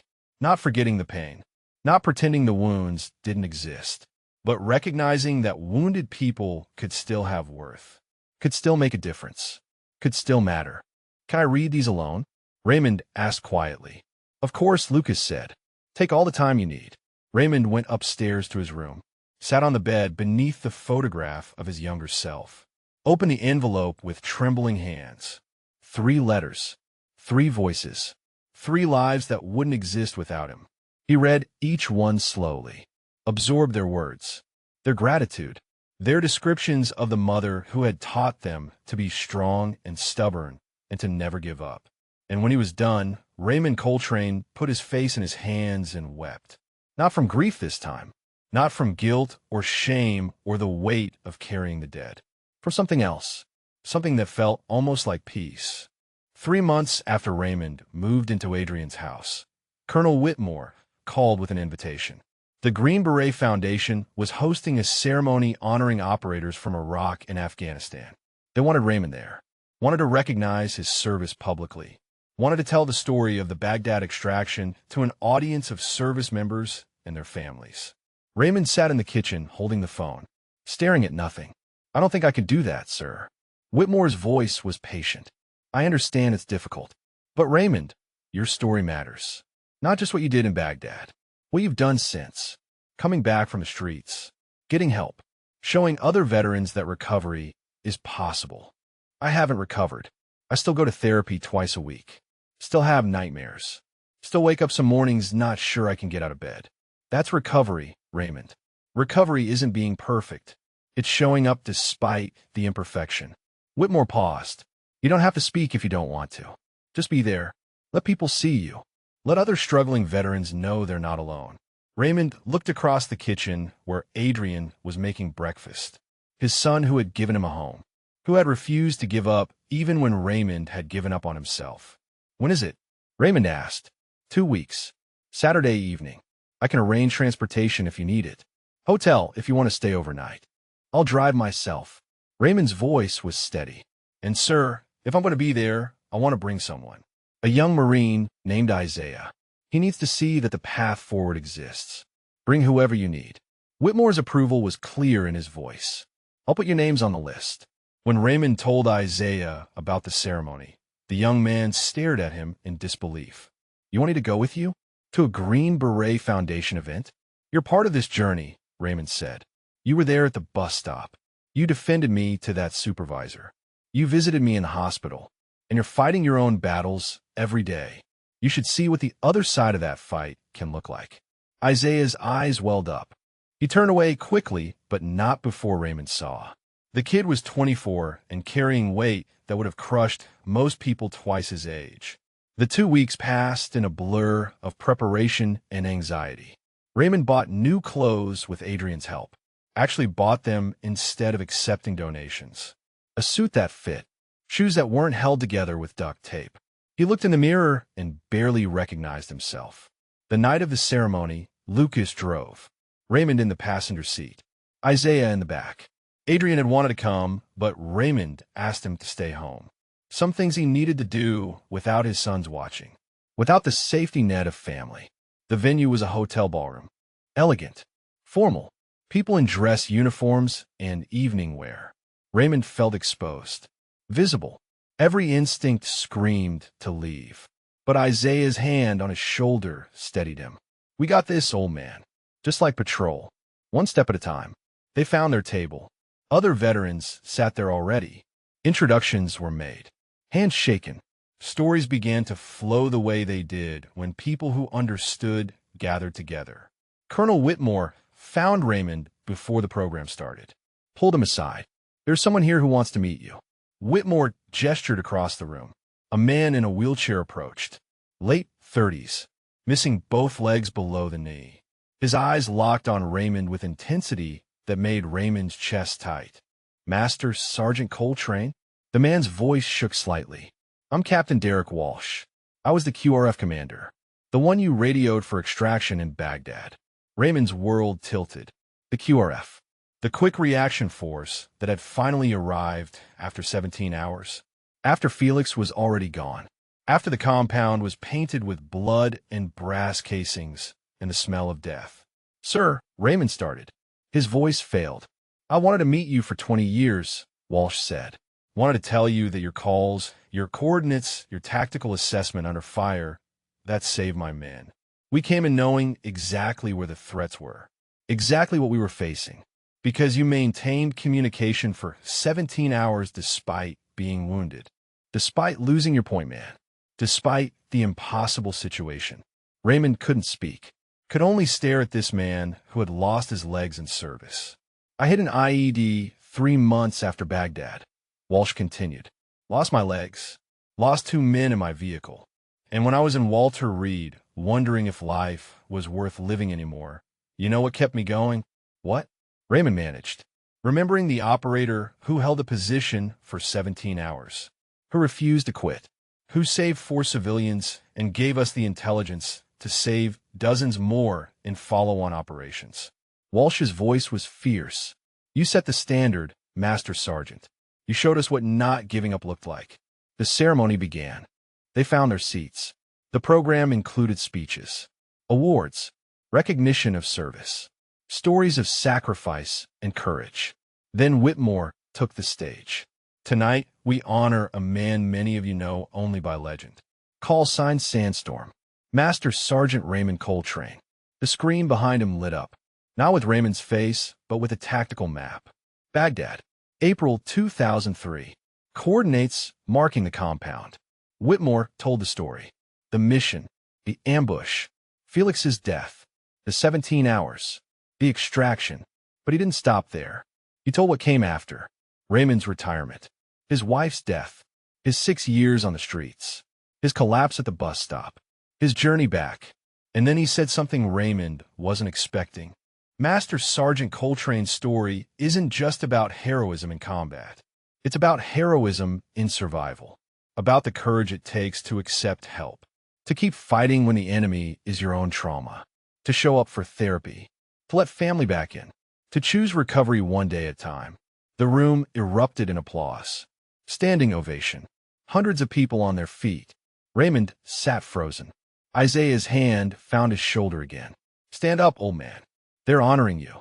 Raymond stood on shaking legs, looked out at the crowd, saw veterans, families, people who understood, who carried their own wounds, who fought their own battles. Whitmore gestured for Raymond to join him on stage. Raymond's feet moved without conscious thought. One step, another. The walk felt longer than the 800 meters he had carried Sarah. On stage, Whitmore handed him a framed certificate, the Green Beret Foundation Lifetime Achievement Award, for exceptional service in combat and exceptional courage in recovery. The microphone was in front of him, the crowd waiting, expecting words. Raymond's mouth was dry. His hands shook, but he thought about Sarah's daughters, about Isaiah in the audience, about all the veterans who needed to hear that struggling wasn't failure. His voice came out rough but clear. I spent 6 years believing I didn't deserve to be alive, believing that real heroes don't break, don't need help, don't struggle. He paused. I was wrong. The room was silent. Every eye on him. Real heroes are the ones who keep going despite being broken, who reach for help despite the shame, who show up for therapy even when it's hard, who let their families love them even when they don't feel lovable. Raymond's voice strengthened. If you're struggling, if you're thinking about giving up, if you're sitting alone believing you've lost everything, I'm here to tell you that the path forward exists. It's hard. It's messy. It's not linear, but it exists. He looked at Isaiah, at Walsh in his wheelchair, at the faces in the crowd showing recognition and hope and pain. Be stubborn. See one more sunrise. Accept the help. Let people in. Do the work. His voice cracked. That's all I'm doing. And some days it's enough. The applause was deafening. People weren't just clapping. They were crying. Standing. Some saluting. Raymond left the stage on shaking legs. Found his seat. Isaiah grabbed him in a fierce hug. Man, I can't even. Thank you. After the ceremony, people approached. Veterans wanted to shake his hand, to share their stories, to say they understood, to say they were trying too. A woman in navy dress blues stopped in front of him. Her nameplate read Mitchell. Commander Emma Mitchell. Raymond's eyes widened. You're Sarah's daughter. She nodded, smiled through tears. Mom told me you were going to be here. I wanted to meet the man who gave me my mother, who gave me my life. Your mother said you're going into trauma surgery. Because of you. Because of what you did. Because I want to save people the way you saved her. Emma's voice was firm. You changed my family's entire trajectory. I couldn't let that pass without saying thank you. Raymond shook her hand, felt the strength in her grip, saw the determination in her eyes. Another life touched. Another ripple spreading outward from decisions made in a compound 22 years ago. The evening ended slowly. People reluctant to leave. Connections being made. Phone numbers exchanged. Support networks forming in real time. On the drive home, Isaiah was quiet. Processing. Finally, he spoke. I think I'm ready to try the therapy group. Raymond looked back at him. Yeah? Yeah. Seeing you up there. Hearing you talk about the struggle. It made me realize that asking for help isn't weakness. It's the bravest thing we can do. Lucas smiled from the driver's seat. Dad, you just changed that kid's life. Raymond looked out the window, at the city lights passing, at the world still turning, still offering chances, still holding possibilities. Maybe healing wasn't about fixing what was broken. Maybe it was about learning to carry the breaks with grace, to help others despite the pain, to find purpose in the struggle. And maybe, just maybe, that was enough. 6 months after Raymond collapsed at the bus stop, he stood in front of that same bench on a Saturday morning. But this time he wasn't alone. Adrian stood on his left, Lucas on his right. In his hands, Raymond held a bouquet of her favorite flowers, white roses mixed with purple irises. The bench had a new plaque now, small, tasteful, donated by the Transit Authority as part of their apology, in memory of Margaret Coltrane, beloved wife and mother. And below that, a place to rest, a place to remember, a place to heal. Raymond traced the letters with his fingertips. Adrian and Lucas had chosen the words together, had asked if Raymond approved. He had cried when he read them. Good tears this time. Tears that watered growth instead of drowning it. She would have been proud of you, Dad. Adrian's voice was quiet. Of how far you've come. Raymond set the flowers on the bench, sat down in the spot he had occupied every morning for 6 years. But sitting there now felt different. The ghosts were quieter. The pain was softer. The guilt had loosened its grip just enough for him to breathe. I still miss her, Raymond said. Every day, every moment. But I'm learning to carry it differently. Learning that loving her doesn't mean punishing myself forever. Lucas sat beside him. That's what she would have wanted. For you to live. To be present with us. To find purpose again. A bus pulled up. Passengers disembarked. Among them was Dr. Vasquez. She had texted earlier saying she would stop by. Wanted to see the memorial. Wanted to check on Raymond. It's beautiful, she said, reading the plaque. Your wife would love this. Raymond nodded. Couldn't speak for a moment. Then he found words. Thank you. For everything. For being there that morning. For finding my sons. For refusing to let me disappear. You did the hard part, Raymond. I just helped point you in the right direction. She sat on the bench's armrest. How's the program going? The program. 6 weeks ago, Raymond had started volunteering at the Veterans Reintegration Center that Colonel Whitmore had told him about. Not as staff, not as counselor, just as presence. As someone who had walked the path and could show others it was possible. It's good. Hard but good. Raymond's voice steadied. There's a Vietnam vet. Been on the streets for 40 years. Longer than I was alive when I enlisted. He's starting to trust us. Starting to accept help. That's because of you, Adrian said. Because he sees you and knows recovery is possible. Isaiah pulled up on his bicycle. 6 months sober now.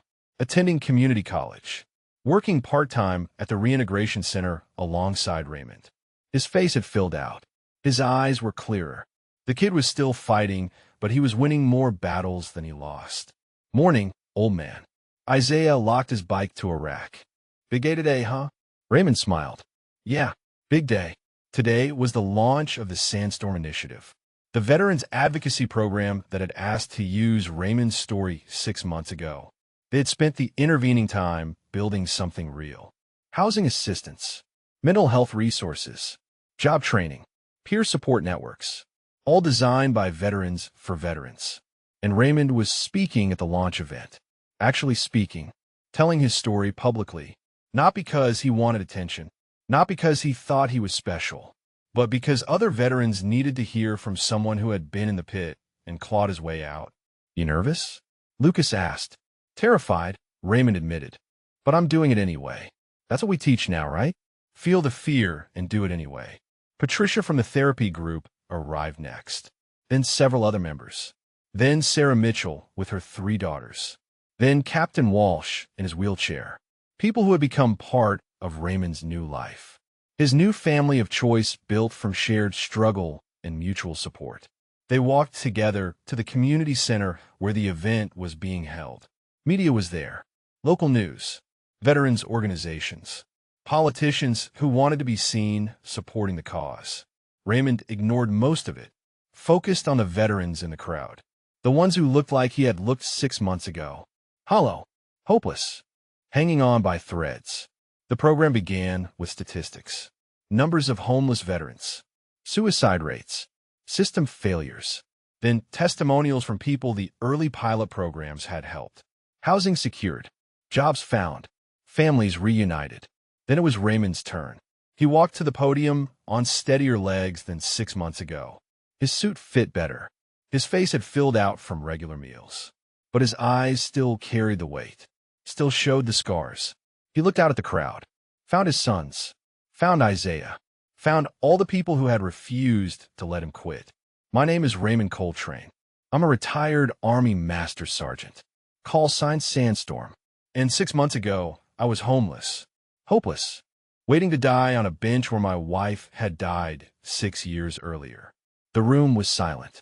Every eye on him. I spent 6 years running from help because I believed real warriors don't break. Don't struggle. Don't need support. Raymond's voice was steady. I was wrong. The strongest thing I ever did wasn't holding a position for 17 hours under fire. It was accepting my son's hand when he reached out to help me up. He told his story. Not sanitized. Not heroic. Just honest. The collapse. The hospital. The reunion with his sons. The therapy. The setbacks. The small victories. The ongoing struggle. Recovery isn't a straight line. Some days I take 3 steps forward. Some days I fall 2 steps back. But I keep showing up. Keep doing the work. Keep choosing to see one more sunrise. He paused. That's all this program asks of you. Show up. Try. Let us help. You don't have to be perfect. You don't have to have it all figured out. You just have to be willing to try. When he finished, the applause was long and loud. But Raymond wasn't watching the crowd anymore. He was looking at a man in the back. 50s, wearing worn fatigues, standing alone. The look on his face was recognition, understanding, the look of someone who had just realized he wasn't alone. After the speeches, Raymond made his way to the back, found the man still standing there. I'm Raymond, he said simply. The man's voice was rough, disused. Derek, Army, Iraq. Been out here 8 years. Raymond nodded. No judgment, no pity, just recognition. There's coffee and food. People talk to. Resources if you want them. No pressure. Just options. Derek's eyes welled up. I don't know if I can do this. Neither did I. Raymond put his hand on Derek's shoulder. But I'm here, and you can be too. One day at a time. Later, as the event wound down, Raymond stood with his family. His sons. His friends. His community. People who had shown him that belonging was possible. That home wasn't a place. It was people who refused to give up on you. Isaiah approached. Hey, old man. I got accepted. Full-time at the university. Psychology program. I want to do this for real. I want to help other vets. Raymond's chest swelled with pride. That's good, kid. That's real good. Because of you. Isaiah's voice cracked. You show me the path. Now I want to help others find it. As the sun set, Raymond returned to the bus stop bench one more time. Sat in the fading light. His phone buzzed with messages. From Sarah. From Colonel Whitmore. From Derek asking about the next steps. From veterans across the country who had seen his speech and wanted to know more. He pulled out the photograph. His wife. His sons. Younger. Happier. Before loss carved them all into different shapes. I'm still here, love. Raymond's whisper was carried away by the evening breeze. Still trying. Still fighting. And I think I'm finally doing something that would make you proud. A hand touched his shoulder. Adrian. Ready to go home, Dad? Home. The word didn't hurt anymore. Didn't feel impossible. It felt real. Solid. Earned. Yeah. Raymond stood. Pocketed the photograph. Let's go home. As they walked away from the bench, Raymond didn't look back. Didn't need to anymore. His wife's memory lived in him. In his sons. In the work he was doing. In every veteran he helped find their way back. Felix would have approved too. Would have told him to stop wallowing and get back in a fight. Would have reminded him that surviving wasn't betraying the dead.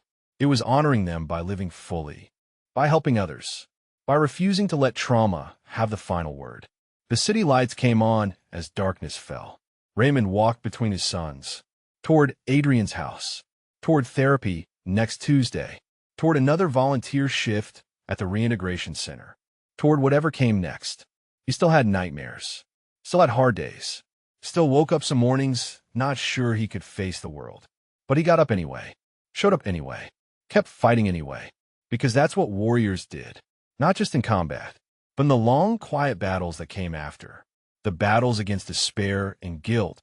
And the voice that said giving up was easier than holding on. Still here, brother. Raymond thought toward Felix. Toward his wife. Toward everyone he had lost. Still trying. Still fighting. And this time, finally, he wasn't fighting alone. If this story resonated with you, if it reminded you that recovery is possible, that asking for help is strength, not weakness. Please share it with someone who needs to hear it. Every person struggling deserves to know they're not alone. Every veteran deserves support. Every human deserves a second chance. Thank you for being here. Thank you for witnessing this journey. And remember, the sunrise always comes if you're stubborn enough to wait for it.